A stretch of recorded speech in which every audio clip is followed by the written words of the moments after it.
Howdy doody. Let's talk today about emotionally focused therapy with families. Um, week 9. I'm not sure of the chapter. I apologize. I think it's chapter 13.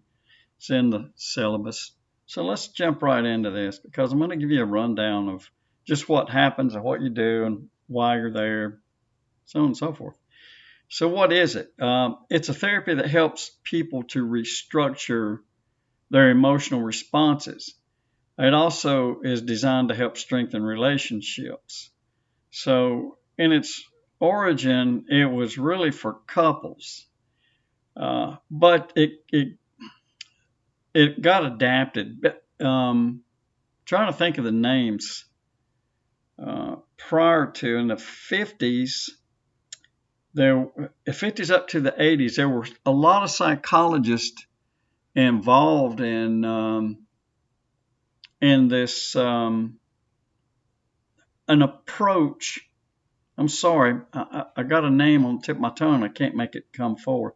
Eric Erickson was involved in not in EFT, but in the paradigm, so to speak, of what psychology was doing with couples. Gosh, I hate the name has slipped my mind, and it's a major name. You would know it if I spoke it. At any rate, it doesn't matter.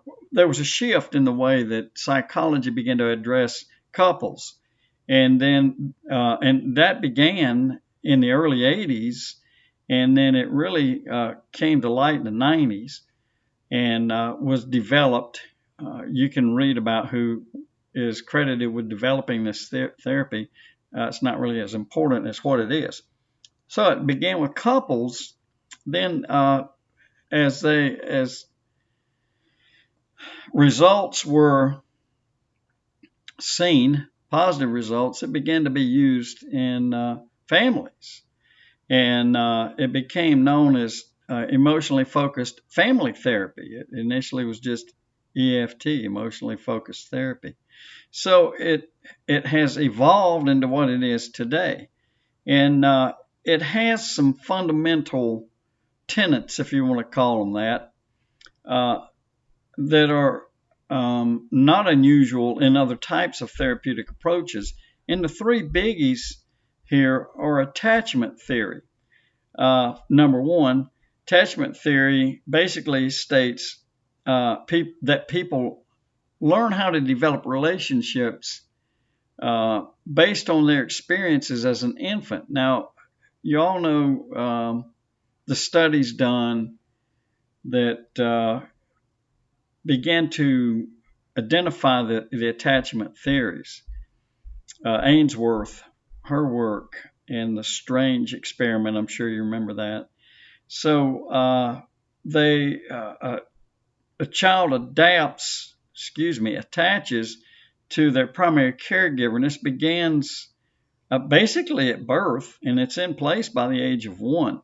So what EFT does is it uses that theory to help people, couples, and families view and improve their relational bonds. So there's the element of attachment theory. Then family systems therapy. We've talked about that, I think, or we're going to. Emotionally focused therapists utilize basic concepts drawn from family systems therapy. And these are used to, quote, heal broken behaviors. Their behaviors tend to cycle. I'm sure you know that by now. So you want to heal the brokenness that's associated with what's going wrong in the relationships. And then finally, Gestalt theory. Gestalt therapy focuses on Gestalt theory. We're in the here and now with that theory. It prioritizes wholeness and awareness. Gestalt theory is pretty controversial, but we won't get into that. So Gestalt therapy is pretty controversial as well. So the techniques involve reenactment of situations, and it's normally an emotionally focused therapy. So it fits very well into this EFFT. There are 3 stages that EFT works with, and I'm calling EFT just because it's easier to say than EFFT. The first stage is de-escalation. Couples, families, individuals are usually experiencing negative interactions with one another. That's why they come to your office. They have strong opinions about who or what is to blame for what they're going through. And you are brought into that picture, and what you find out is that there's not only blame, but these people also have strong opinions related to how to fix what's wrong. Now, they don't know. They may think they do, but 9 times out of 10, they don't. So that's why they're in your office. It hasn't been fixed yet. So with de-escalation, you can have the client help them actually step outside of that cycle. And how do you do it? Well, you have them express their main concerns, which is very obvious. They're already doing that, by the way. You identify the negative patterns of behavior, and you're looking for behaviors that are the root cause or even a contributor to the client's main concerns. Third, you explore their fears.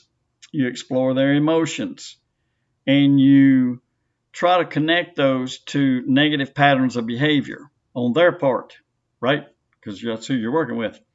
And then finally, use attachment theory to go even deeper.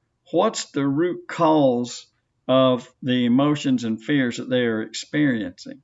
So there you have it. The attachment theory works very well with that. Restructure is number 2.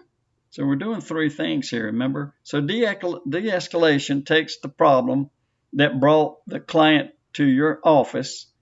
My spouse never listens to me, for instance.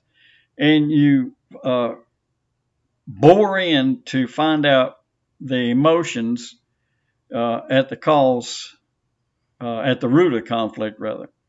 And during that period called restructuring, the therapist encourages clients to explore those deep emotions and explore them deeply. So what do? You ask them to express their emotions, express their needs, express their desires, particularly ones that feel ashamed, that they're ashamed of or they're afraid to admit. And by the way, this is one of the keys to therapy, is you've got to have honesty. And I've mentioned this in past lectures. If you don't have the real truth, you're not going to know what to treat. So there has to be a trust formed. And they have to know, hey, you got to tell me everything. Because if you don't, I cannot help you. I can't treat something that you're hiding from me because I don't know about it. So this is probably one of the major steps. The second thing in this restructured business is to practice acceptance and compassion for themselves. Once they can do that, and while they're learning to do that, include their partner, and if it's a family thing, include the family. So I've got to accept and have compassion for all these elements, themselves, their partner, and their family, or the family if they're part of it. And then last, under restructure, is learning how to express their emotions. They need to express these. They need to express their desires. They need to express their needs. And they need to do it in healthier, more effective ways led by you. So they're leaning on you at this point quite a bit. Third, you want to integrate. This is the last stage of EFT, integration. What you're hoping to do is have clients implement new solutions to old problems. I'll let you kind of mull that over. And then integrate what they've learned into their sense of self. That's a difficult thing, sense of self. Trying to figure out who you are, and that includes even things like identity. What are some of the interventions? And we don't have much of this left. I don't want to give it all to you because you need to read some of it. What are the goals of EFT? The general goals the interventions that we talked about, and then the goals. Let's cover the goals first. Let's cover the interventions first. Start with reflection, and you do that by using empathy and repetition, and you encourage clients to reflect on their beliefs. Let's talk about these things. Validation, the second on the list of 4, to acknowledge and affirm the client's emotional experiences. So you're not saying, I know how you feel, so much as you're affirming, yes, this is real and I get it. And then reenactment, give the clients the opportunity to reenact important emotional experiences, and then have them try to arrive at healthier conclusions. This sounds a lot like positive psychology in some cases. And then reframing. That's number 4. We have reflection, validation, reenactment. Now we're reframing, encouraging the clients to apply new meanings based on attachment theory to hold problems or beliefs. This is probably going to take a while. This number 4, this reframing thing, because they don't know what attachment is. You're going to have to educate them. And you're going to have to, you don't sit there and say, well, Mary Ainsworth did this experiment called the strange situation. It's not what we're talking about. We're talking about pointing out the realism and the practicality of what attachment means. How did they get to where they are related to attachment? Now, the goals. I hope I didn't confuse you. What are the goals? In general, the goals of this EFT business, EFFT, if you don't mind, emotional awareness, and there's 6 of these, acknowledging and correcting, acknowledging and then identifying emotions in yourself and in others, but doing it correctly. No more guesswork. We're beyond the guesswork now in this part of the therapy. We're down to brass tacks. Self-regulation. They have to observe, manage, and adapt emotions and behaviors that suit the situation. If they have an anger problem, that's going to hamper things, by the way. So you got 2 things to address: the EFT business, and then maybe anger that's associated with it. Number 3, trauma processing. This involves all of it: physical, mental, and emotional. You're going to have to use all this, acknowledging, understanding, and integrating past traumas into your life story. You're dragging up some difficult things for people, and you're making them drag them up under your direction, and you're going to have to be very, very cognizant of the hurt that they still feel deep down inside with these things. Time doesn't heal all wounds. Time just separates, so the wounds are still there. Number 4, healing attachments. You identify their attachment style.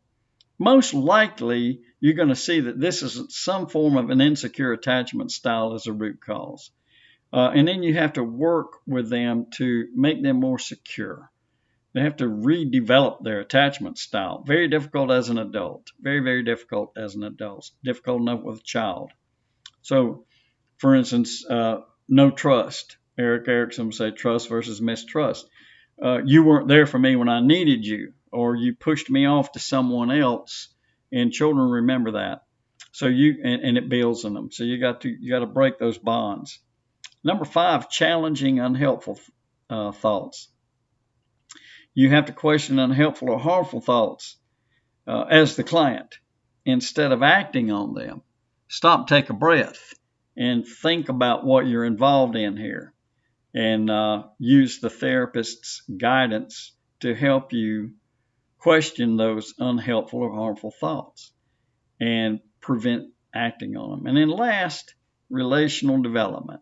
You strengthen your relational bonds with all the elements: partner, family, friends, loved ones. This is basically the healing part of this.